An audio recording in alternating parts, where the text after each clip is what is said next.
আসসালামু আলাইকুম, সবাই কেমন আছেন? আশা করি ভালো আছেন। আলহামদুলিল্লাহ আমিও ভালো আছি। ফাতেমা কুকিং ব্লগস থেকে আমি ফাতেমা চলে আসলাম নতুন আর একটা রেসিপি নিয়ে।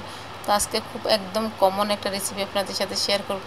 আমি যেভাবে রান্না করি সেইভাবেই আজকে আপনাদের সাথে শেয়ার করবো। তো আপনারা এই রেসিপিটা সবাই জানেন, তারপর আমি কিভাবে রান্না করি সেটা আজকে আপনাদের সাথে শেয়ার করব। যাই হোক, এখানে এই তো দেখে হয়তো বুঝতেছেন যে এখানে পরিমাণ মতন তেল দিয়ে দিলাম, দুইটা পেঁয়াজ কেটে কুচি করে দিয়ে দিলাম। আর এই তো পেঁয়াজটা হালকা যখন নরম হয়ে আসছে, এখানে হাফ টেবিল চামচের মতন দিয়ে দিলাম, এক টেবিল চামচ দিয়ে দিলাম লবণ। তো লবণটা আমি একবারেই দিই। আর এখানে দিয়ে দিলাম হাফ টেবিল চামচের মতন হলুদ, দিয়ে দিব এখানে 1 টেবিল চামচের মতন লাল মরিচের গুঁড়ো। আপনারা এখানে ঝালটা কীভাবে খান সেই পরিমাণের মতন দিবেন, বেশি কম করে দিতে পারেন, এখানে ঝালটা আপনাদের পছন্দ অনুযায়ী। কিন্তু এখানে প্রায় 1.5 টেবিল চামচের মতন একটু রসুন বাটা দিয়ে দিলাম। আর আমরা রসুন বাটাটা একটু বেশিই খাই, এই জন্য রসুন বাটাটা 1.5 টেবিল চামচের মতন দিয়ে দিলাম এখানে। দিয়ে এখন ভালো করে মশলাটা কষিয়ে নিব। আর হয়তো দেখে বুঝতেছেন যে কীভাবে কষিয়ে নিচ্ছি। আর আমি এইভাবেই সবগুলো মানে রান্না এইভাবেই রান্না করি, মানে সাধারণ যে নর্মাল রান্নাগুলো আছে, রেসিপিগুলো আছে, সবসময় আমরা যেগুলো খাই আর কি। যাই হোক, এই তো মশলাটা ভালো করে কষিয়ে এখানে দিয়ে দিলাম চিংড়ি মাছটা ভালো করে। আজকে এই রেসিপিটা চিংড়ি মাছ দিয়ে করবো। আপনারা চাইলে যে কোনো মাছ দিয়ে করতে পারেন, ইলিশ মাছ, রুই মাছ, যে কোনো মাছ দিয়ে করতে পারেন। তবে এই রেসিপিটা সবচেয়ে বেশি মজা হয় চিংড়ি মাছ দিয়েই। সব মাছ দিয়ে মজা হয়, তবে এটা চিংড়ি মাছটা দিলে একটু বেশি ভালো লাগে। আর এই তো চিংড়ি মাছ আর মশলা একসাথে কষিয়ে এখানে দিয়ে দিলাম পরিমাণ মতন পানি বা ঝোল, যেটাই বলেন এখানে দিয়ে দিলাম। দিয়ে এই তো ভালো করে আবারও মশলা এবং চিংড়ি মাছ একসাথে কষিয়ে নিলাম। নিয়ে এখন ঢাকনা দিয়ে রেখে দিব বলক আসা পর্যন্ত।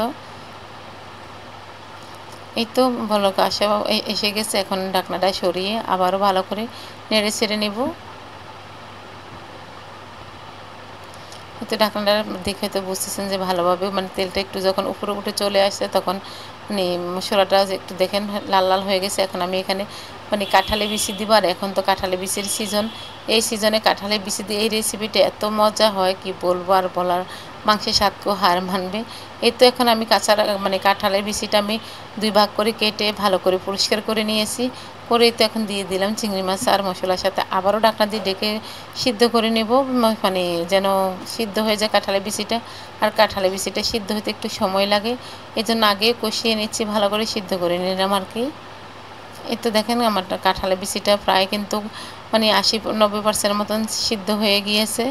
আর 20% আমি যে সবজিগুলো দিব সেই সবজির সাথে সিদ্ধ হয়ে যাবে। এই তো এখন পুঁই শাকের ডাঁটা এবং আলু একসাথে দিয়ে দিলাম। দিয়ে হয়তো এই তো দেখে বুঝতেছেন যে আমি এভাবে ভালো করে চিংড়ি মাছের সাথে কাঁঠালের বিচির সাথে মিশিয়ে নেব। হয়তো দেখে বুঝতেছেন আজকে রান্নাটা আমি কি করতেছি বা আজকের রেসিপিটা কী হতে যাচ্ছে। এই তো এখন আবার ভালো করে মানে নেড়ে ছেড়ে এখন আবারও ঢাকনা দিয়ে ডেকে দিব। আলু এবং পুঁই শাকের ডাঁটাটা সিদ্ধ হওয়া পর্যন্ত অপেক্ষা করব। এই তো মানে কষানোর মধ্যে আর যে কোনো সবজি আপনারা মানে ভালো করে কষিয়ে রান্না করবেন, দেখবেন যে মানে এটা খেতে এত মজা হয় কি বলবো। একটু সময় লাগে রান্না করতে, কিন্তু তারপরও মানে সময় করে নিয়ে যদি একটু ভালোবাসে রান্না করা যায়, যে কোনো সবজি কিন্তু খেতে ভালো লাগে, যে কোনো জিনিসে। যাই হোক, এই তো আবার মানে ভালো করে কষিয়ে ঝোলটা শুকিয়ে গেছে। এখন আবার আরও একটু ঝোল দিয়ে দিলাম, দিয়ে আর একটু সিদ্ধ করে নেব আমি। তো আবারও ভালো করে নেড়ে ছেড়ে নিচ্ছি। কিন্তু এখানে মানে পানির পরিমাণটা বলা যাবে না, কারণ এখানে আপনার আন্দাজ করে দিতে হবে। এই তো দিয়ে দিলাম, দিয়ে এখানে এই তো ঢাকনা দিয়ে আবারও ডেকে রাখলাম। এই তো আবারও সিদ্ধ হয়ে গেছে, দেখে হয়তো বুঝতেছেন এখন মানে সিদ্ধ হয়ে গেছে। আমি এখন আবারও একটু ভালো করে নেড়ে ছেড়ে নেব, উল্টে পাল্টে ভালো করে একটু নাড়া দেবো। দিয়ে এখন আমি পুঁই শাকটা দিয়ে দেবো এখানে। আজকে আমি রেসিপিটা করতেছি, এই যে বললাম শুরু থেকে একদম কমন একটা রেসিপি আজকে আপনাদের সাথে শেয়ার করব। মানে আমি যেভাবে রান্না করি এই শাকটা এইভাবে দেখাবো। আর আমার এই শাকটা এত পছন্দ, পুঁই শাকে এই রেসিপিটা আমার কাছে খুবই ভালো লাগে। মানে যে কোনো মাছ দিয়ে পুঁই শাক রান্না করলে কিন্তু ভালো লাগে। আর পুঁই শাকটা আমার খুবই পছন্দের একটা শাক। আজকে আমি সেইভাবে আপনাদের সাথে রেসিপিটা শেয়ার করব যে আমি কিভাবে রান্না করতেছি। ঠিক মানে কাঁঠালে বিচি দিয়ে এভাবে পুঁই শাক দিয়ে রান্না করলে তো আর কিছুই লাগে না আমার গরম গরম ভাতের সাথে। এই তো একটু হালকা ঢাকনা দিয়ে ঢেকে দিয়েছি, মানে শাকটা যেন নরম হয়ে যায়।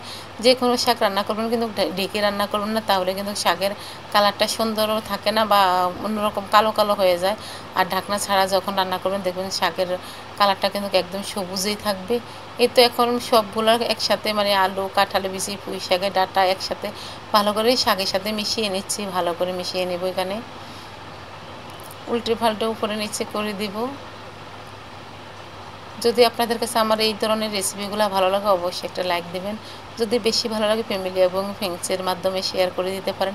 আমার এই চ্যানেলে অনেক ধরনের রেসিপি আছে, চাইলে আপনারা ঘুরে আসতে পারেন। এই তো এখন কাঁচামরিচটা দিয়ে দিলাম এখানে, মানে 2 থেকে 3টা কাঁচামরিচ দিলাম, আপনারা চাইলে নাও দিতে পারেন। আর এই তো এখানে আবারও একটু পানি দিয়ে দিলাম, মানে ওই শাকটা হওয়ার জন্য। এই তো আর মানে আমি ঝোল দিব না, এই দেখে হয়তো বুঝতেছেন যে কতটুকু ঝোল দিছি। এখানে বেশি ঝোল দেওয়া যাবে না, শাক সিদ্ধ হইতে বেশি সময় লাগে না। কিন্তু এখনও আবার ঢাকনা দিয়ে ডেকে ভালো করে রান্না করে নিব। আর এই তো দেখেন আমার রেসিপিটা কিন্তু হয়ে গিয়েছে।